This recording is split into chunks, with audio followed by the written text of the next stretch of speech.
नमस्कार साथियों, बहुत बहुत स्वागत है, अभिनंदन है आप सभी का। मैं आदर्श पांडे इलाहाबाद विश्वविद्यालय से एक इम्पॉर्टेंट वीडियो आप सभी के लिए है। बेसिकली ये वीडियो उन सभी छात्र छात्राओं के लिए है जो कि इलाहाबाद विश्वविद्यालय में अपना प्रवेश लेना चाहते हैं। प्रवेश लेने के पहले आप लोग को कुछ इंस्ट्रक्शन दिए जाते हैं कि कौन से विद्यार्थी एलिजिबल हैं इलाहाबाद विश्वविद्यालय में एडमिशन के लिए। तो वो एलिजिबिलिटी क्राइटेरिया के बारे में हम डिस्कस करेंगे। अगर आप लोगों ने पहले से वो मतलब नोटिस को नहीं पढ़ा है तो मैं उस चीज़ को अभी आपको बताने वाला हूँ और उसी के बेसिस पे आपके एडमिशन होने वाले हैं। तो ये चीज़ आप क्लियर कर लें, ठीक है। तो उस नोटिस को मैं दिखाता हूँ और बताता हूँ कि कौन से छात्र छात्राएँ जो है एलिजिबल हैं और उनका एडमिशन जो है हो जाएगा अगर नंबर मतलब कट ऑफ में फॉल करते हैं। तो चलिए पहले एलिजिबिलिटी क्राइटेरिया की तरफ बढ़ते हैं। इसमें बेसिकली हम जितने भी कोर्सेज़ हैं जिनमें आप लोग को एडमिशन लेना है उन सभी की बात करेंगे, चाहे वो बीए हो, बीएससी हो, बीकॉम हो, बीएलएलबी हो या बीएफए और बीपीए हो। इनमें देखिए आप लोग के पेपर में 3 चीज़ें आई होंगी। सबसे पहले एक आया होगा आप लोग का लैंग्वेज, जिसमें आप लोग को सिलेक्ट करना था कोई एक। दूसरा होता था डोमेन, जो डोमेन सब्जेक्ट होता था उसको। और तीसरा जो होता था आप लोग को जनरल टेस्ट। तो क्या कंपलसरी था, क्या छोड़ना था, इस सब पे हम लोग बात करने वाले हैं। सबसे पहले बैचलर ऑफ आर्ट्स यानी बीए की बात करेंगे। तो इसमें जो जो सब्जेक्ट हैं वो आप लोग एक बार देख सकते हैं कि Arabic, anthropology, ancient history, defence studies, English language, English literature, education, economic, geography, Hindi, medieval history, modern history, mathematics, Persian, painting, political science, philosophy, psychology, statics, Sanskrit, sociology, sitar, tabla, Urdu, vocal. ये इतने सब्जेक्ट जो हैं वो ऑफ़र करता है इलाहाबाद विश्वविद्यालय, ठीक है। इसी का कॉम्बिनेशन आपको मिलता है, 3 सब्जेक्ट का कॉम्बिनेशन रहता है। वो आप लोग को अलॉट होता है आप लोग के नंबर के बेसिस पे। कितने अच्छे सब्जेक्ट आपको मिलने हैं वो आपके नंबर पे डिपेंड करता है, ठीक है। अब इसमें क्या एलिजिबिलिटी थी वो हम देख लेते हैं। सबसे पहले आप लोग का सेक्शन 1A में लैंग्वेज था, जिसमें से आपको केवल हिंदी और इंग्लिश, मतलब जो भी सब्जेक्ट थे उसमें से केवल एक सब्जेक्ट आपको चूज़ करना था। चाहे हिंदी चूज़ करें, चाहे इंग्लिश, या फिर और भी जो सब्जेक्ट थे आप उसको कर सकते थे केवल एक लैंग्वेज में, या हिंदी या इंग्लिश, ठीक है। लेकिन जो इसमें एक वो है कि उर्दू या अरेबिक या पर्शियन कोटा एडमिशन थे, उन लोगों को ये सब्जेक्ट को चूज़ करना था, चाहे उर्दू, चाहे अरेबिक, चाहे पर्शियन, ठीक है। और हिंदी इंग्लिश उन लोगों के लिए कंपलसरी नहीं था। बाकी और जो अन्य विद्यार्थी हैं उनके लिए हिंदी या इंग्लिश एक कंपलसरी था। या तो आपको हिंदी सिलेक्ट करना था या तो इंग्लिश, और उसके क्वेश्चन को अटैम्प्ट करने थे, ठीक। सेकंड आपका है डोमेन सब्जेक्ट। डोमेन सब्जेक्ट में आपका economics, political science, sociology, psychology, anthropology, history, geography, Sanskrit, ये 8 आप लोग के डोमेन सब्जेक्ट में दिए गए थे। ये इलाहाबाद विश्वविद्यालय की मैं बात कर रहा हूँ। तो इसमें से आप लोग को केवल 2 जो है आपको अटैम्प्ट करने थे, ठीक है। तो पहला आप लोग को हिंदी या इंग्लिश एक चूज़ करना था। दूसरा आप लोग को 8 डोमेन सब्जेक्ट में कोई 2 करने थे।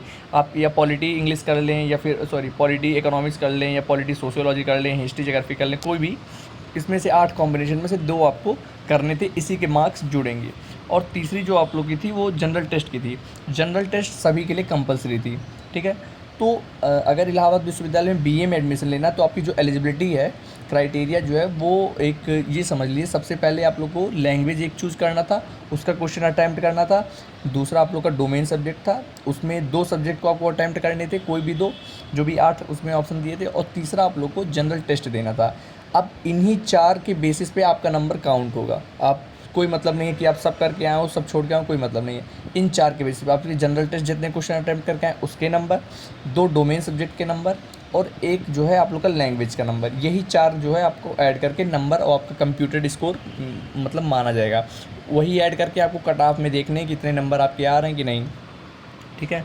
उसके बाद फिर इसमें थोड़ी सी और कुछ प्रोग्राम्स की एलिजिबिलिटी बताई गई है। सबसे पहले जो भी विद्यार्थी उनको 10th और 12th या फिर जो उन लोगों के पास होना चाहिए 12th की डिग्री जो है किसी भी बोर्ड से, यूपी बोर्ड है, सीबीएसई, आईसीएसई या कोई भी स्टेट बोर्ड है, ठीक है, वो उन लोगों का होना चाहिए। सबसे पहले 12th का आप लोग के पास डिग्री होनी चाहिए।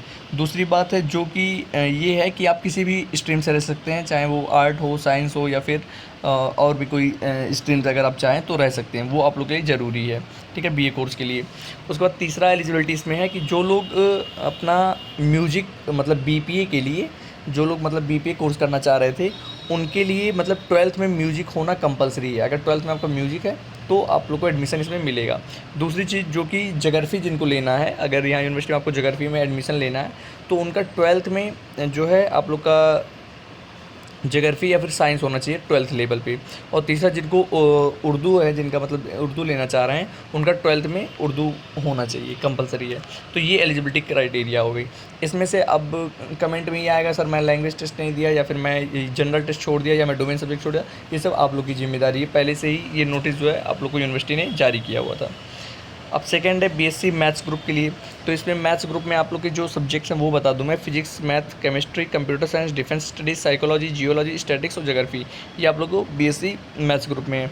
इसमें भी सेम आपको करना था, सबसे पहले एक हिंदी या इंग्लिश का मतलब आपको अटैम्प्ट करना था। दूसरा आप लोग का डोमेन सब्जेक्ट इसमें 4 दिए थे, कोई 2 डोमेन करने थे। आप फिजिक्स केमिस्ट्री कर रहे हैं, मैथ केमिस्ट्री कर रहे हैं, या फिर कंप्यूटर साइंस कर रहे हैं, मैथ कर रहे हैं, मतलब कोई लगभग 2 आप लोग को डोमेन करने थे। और तीसरा जनरल टेस्ट जो था वो सभी के लिए कंपलसरी था। तो अगर आप इतना फॉलो कर रहे हैं तभी आपको एडमिशन मिलेगा विश्वविद्यालय में। और ये चीज़ हो गई। उसके बाद फिर बीएससी बायोलॉजी, अगर जिसको बीएससी बायो में करना है उनके लिए जो सब्जेक्ट है वो जूलॉजी, बॉटनी, केमिस्ट्री और biochemistry, geography, anthropology, defence studies, ये बीएससी बायो का जो है सब्जेक्ट है। इसमें आप लोग को एक लैंग्वेज लेना था, चाहे हिंदी या इंग्लिश। दूसरा आप लोग को बायोलॉजी कंपलसरी था, ठीक है। बायोलॉजी आप अटैम्प्ट ही डोमेन सब्जेक्ट में करना था आपको। और फिर दूसरा जो है केमिस्ट्री या फिजिक्स में से कोई एक करना था। तो और तीसरे में कंपलसरी था जो आप लोग का जनरल टेस्ट था। तो बीएससी बायो के जो भी विद्यार्थी हैं उनको जो है सबसे पहले या इंग्लिश में एक कोई, उसके बाद फिर बायो कंपलसरी था, और फिजिक्स केमिस्ट्री में से कोई एक, और तीसरा आप लोग को जनरल टेस्ट देना था। ये अगर आप मतलब फॉलो किए क्राइटेरिया को तो आप एलिजिबल हैं एडमिशन के लिए बीएससी बायो में। उसके बाद फिर अगर होम साइंस की बात कर लें तो इसमें एक होता है, मतलब इसमें जो सब्जेक्ट होता है वो BSc family and community science, जिसको होम साइंस बोलते हैं, ये एक ही है। उसके बाद इसमें जो आप लोगों को अटैम्प्ट करना था क्वेश्चन पेपर में, वो सबसे पहले लैंग्वेज करना था, चाहे हिंदी या इंग्लिश। दूसरा डोमेन सब्जेक्ट में आपका होम साइंस कंपलसरी था, बाकी आप करें या नहीं करें कोई और सब्जेक्ट कोई मतलब नहीं रखता, होम साइंस आपका कंपलसरी था। सेक्शन 3 से आप लोग को जनरल टेस्ट था जो कि कंपलसरी था। ये चीज़ हो गया। अगर आपको बीकॉम की बात अगर कर लें तो इसमें बीकॉम में आप लोग का सबसे पहले जो था अटैम्प्ट करना था जो क्वेश्चन पेपर में, जिसका नंबर ऐड होगा आप लोग का, सबसे पहले हिंदी या इंग्लिश सेक्शन 1 से आपको ये किए होंगे। दूसरा डोमेन सब्जेक्ट में आपका जो अकाउंटेंसी था या बुक कीपिंग, ये जो सब्जेक्ट था वो आपका कंपलसरी था। अगर आप इसको अटैम्प्ट नहीं किए तो फिर आपके लिए थोड़ा सा समस्या हो सकता है। तीसरा जो सेक्शन 3 था उसमें से जनरल टेस्ट आप लोग को कंपलसरी था। ये बीकॉम के लिए हो गया। फिर बीपीए वालों के लिए सबसे पहले फर्स्ट वाले उस सेक्शन से आप लोग का हिंदी या इंग्लिश करना था। सेकंड डोमेन सब्जेक्ट से आप लोग को परफॉर्मिंग आर्ट या म्यूजिक जनरल, ये कंपलसरी था, इसके बिना आपको एडमिशन नहीं मिलेगा। सेक्शन 3 में जनरल टेस्ट कंपलसरी था सभी के लिए। उसके बाद बीएफए की अगर बात कर लें तो इसमें से आप लोग को फर्स्ट सेक्शन से हिंदी या इंग्लिश करना था। सेकंड सेक्शन से आप लोग को फाइन आर्ट या विजुअल आर्ट करना था, ये कंपलसरी था, ठीक है। अगर ये नहीं किए तो आपके लिए समस्या है। सेक्शन 3 से आपको जनरल टेस्ट कंपलसरी था। उसके बाद बीएलएलबी वालों के लिए ध्यान से सुनिएगा, सबसे पहले वाले सेक्शन से मतलब सेक्शन 1A से आप लोग को हिंदी या इंग्लिश करना था, इसमें से एक कंपलसरी था। सेक्शन सेकंड से डोमेन सब्जेक्ट में लीगल स्टडीज़ जो सब्जेक्ट था आपको वो कंपलसरी था। उसके बाद जो भी आप अटैम्प्ट किए होंगे उनका नंबर ऐड होगा, लेकिन लीगल स्टडीज़ कंपलसरी था। और सेक्शन 3 से जो कि जनरल टेस्ट था वो आप लोग का कंपलसरी था। तो ये एलिजिबिलिटी क्राइटेरिया थी आप लोग की।